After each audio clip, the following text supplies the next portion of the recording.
Malaking pasalamat na ilang residente sa Sibuyan Island dahil kahit paano'y may biyayang hatid daw ang MV Princess of the Stars. Ang ilang damit at tsinelas kasi mula sa lumubog na barko, kanila ngayong pakikinabangan.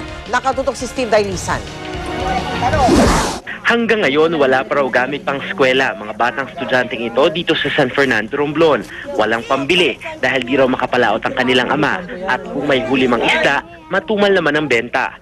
Isa sa mga inaasahan ng barge na ito na nagpupunta sa lumubog na MV Princess of the Stars bilang bahagi ng retrieval team.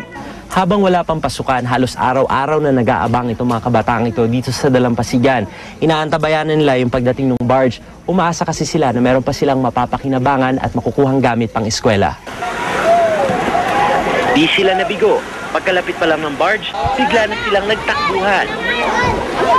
Kanya-kanyang pulot sa mga inihahagis na damit, underwear at tsinelas.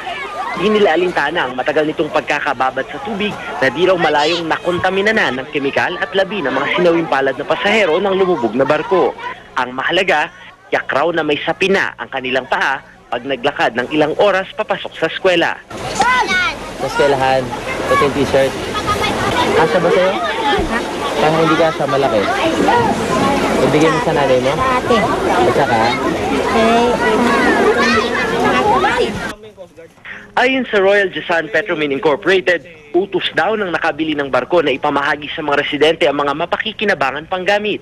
Hinahayaan na nga raw nilang kunin ng mga residente ang mga bote at plastic para rin may pagbili. Para hindi naman magkagulo rito, yung ibang bagay na dapat pakinabangan, pansamantala, ibibigay namin sa barangay.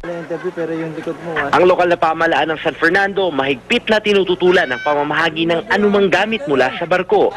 Pero sadyang di talaga paawat ang mga residente.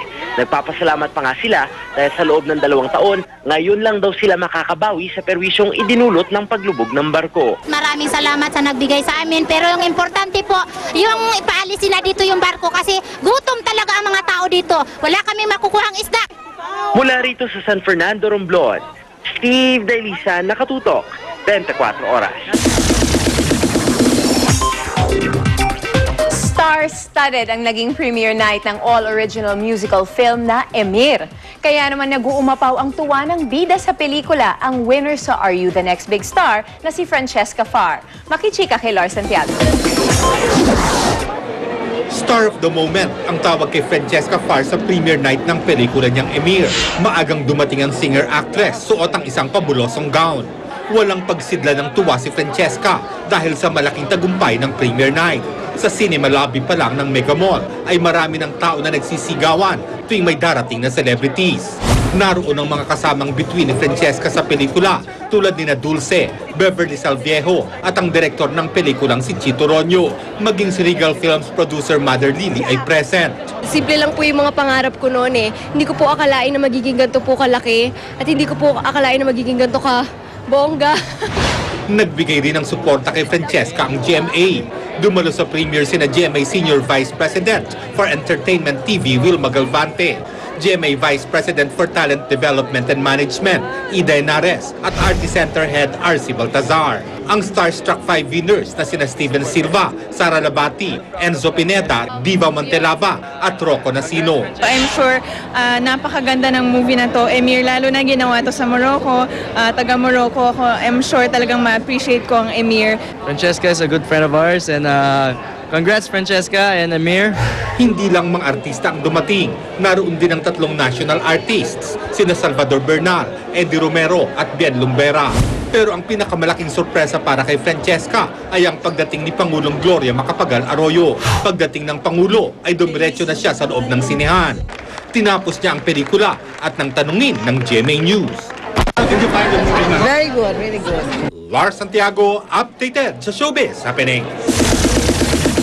Magbabalik pa po ang Chika Minute, kaya tutok lang. Sa gitna ng bad news, nariyan ang good news. 3 Pinay golfers na nagkampiyon sa isang international golf tournament sa Singapore. Dinaig na kanilang grupo mga kinatawan mula sa ating mga karatig bansa. Yan ang magandang balitang tinutukan ni Rhea Santos.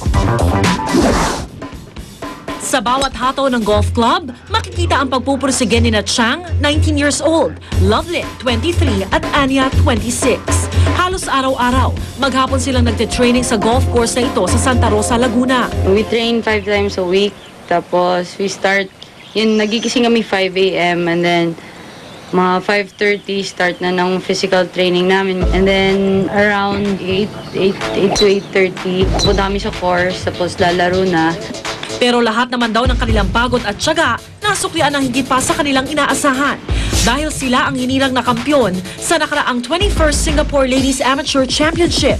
Nasungkit nila ang titulong overall champion. Tinalo ang mga kinatawan ng Malaysia, Singapore, Indonesia at Hong Kong. Masarap pa rin. First time namin nasa team doon. Sanalo pa kami. Kaya walang pagsidla ng tuwa maging ang kanilang head coach na si Bong Lopez. Proud siya sa natamasang tagumpay ng kanyang mga atleta. Masarap pa rin kasi ang golf kasi mahaba ilang days. So nagbi-build up yung momentum. Tapos pag nanalo parang sign of relief. Sa kahit anumang sport o larangan, tunay nga namang may ibubuga ang mga Pinoy, lalo na pagdating sa mga pandaigdigang paligsahan. Payo ng Philippine golf team sa aspiring golfers. Practice, discipline, and enjoy the game. Hard work lang, tapos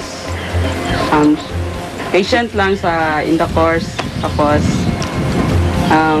tiwala sa sarili.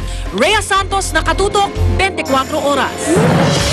Bukod sa golf, nagpakitang gilas din ang mga Pinoy sa larong rugby.